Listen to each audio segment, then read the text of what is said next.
கல்வி கல்வி கல்வி அதாவது படிப்பு. கண்ணில்லாட்டாலும் பரவாயில்ல, கல்வி வேணும். சொல்லில்லாட்ட செல்வம் இருந்தும் செத்த மனிதன். படிச்சவனுக்கு பகையும் இல்ல, படிச்சவனுக்கு பயமும் இல்ல. எப்பேற்பட்ட ஆபத்து வந்தாலும் அதை அறிவால அடிச்சு துரத்திடலாம். கல்வி கடல் மவன கிளாஸ்ல ஊத்தி கொடுக்க சொன்னா கிளாஸ்ல வந்து பாடமா படிச்சுட்டு இருக்க. நிற்க அதற்கு கொன்றுறேன் பாரு. சாரி ஜானா, சாரி நான் விட்டுறணும். ஜானா வாடா. ஐயா நீர் யார்? நீ யாரியா? மண்டையில் அறிவும் தொண்டையில் பாடமும் வைத்து படிப்பு சொல்லிக் கொடுக்கும் வாத்தினார். நல்லா சம்பாதிக்க வேண்டியவங்க எல்லாம் உட்கார வச்சு இனிமேல் எவனாவது படிக்க வந்தீங்க அவனை தொலைச்சிருவேன். எங்க அந்த சனசாணி தெரியலையே. என்னது அது? எரும மாடு. அந்த எருமாட்டு பாத்தியா?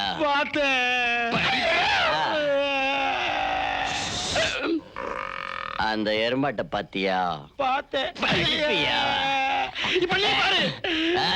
கொஞ்சம் பொறுத்துக்கடா.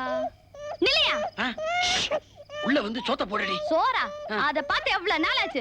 உனக்கு கொஞ்சமாவது பொறுப்பு இருக்காயா? நீ வீட்டுக்கு வந்து 4 நாள் ஆச்சு. உசுரோட இருக்க 4 காசு வேண்டாம். உன்னை கட்டிட்டதுக்கு பதிலா ஒரு எரும மாட்டை கட்டி தொலைச்சிருக்கலாம். எரும மாட்டை பத்தி மட்டும் பேசாத, நான் வெறி ஆயிடுவேன். 4 நாளைக்கு முன்னாடி தானடி செலவு கொடுத்தேன் உனக்கு. அந்த காசுக்கு ஒரு எரும மாட்டை வாங்கிட்டேன். என்னது? அந்த காசுக்கு எரும மாட்டை வாங்கிட்டியா? ஆமா, அது சம்பாதிச்சு கொடுக்கறத பார்த்தாவது உனக்கு நல்ல புத்தி வரட்டும்.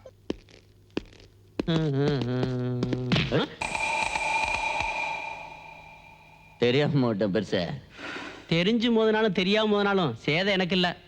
தம்பி யாரு? சேதமானாலும் சாய்க்க முடியாத ஜானி, கௌரியோட ஃப்ரெண்டு. நான் அவனோட அப்பா. அடடே, நான் யாரோ ஒண்ணு பேசிட்டேன். அது இந்த கடல் காத்தோட வேலை. இந்த ஊர் காத்துல கூட உப்பு இருக்குல்ல, கொஞ்சம் ரோசம் அதிகமா தான் இருக்கும். பார்த்து போ, ஒன்னே எங்கேயோ பார்த்த மாதிரி தான் இருக்கு. கௌரி சார், இங்க வாங்க. ஒரு சந்தேக கேஸ். ஏதாவது சந்தேகமா இருந்தா கேஸா மாத்திடலாம்டா. என்ன கேஸ்? நான்சென்ஸ். நாங்க கல்யாணம் பண்ணவங்க சார், ரெஸ்பெக்டபிள் பீப்பிள். எங்களை பத்தி சந்தேகப்பட்டு அசிங்கம் பண்ணிட்டாங்க. இந்த மாதிரி தேர்ட் ரேட் ஹோட்டல் வேண்டாம் அப்பவே சொன்ன, கேட்டிங்களா? ஓகே ஓகே ஓகே, ஒண்ணும் ஃபீல் பண்ணிக்க வேணாம். ஒரு சிம்பிள் டெஸ்ட். உங்க பேரு?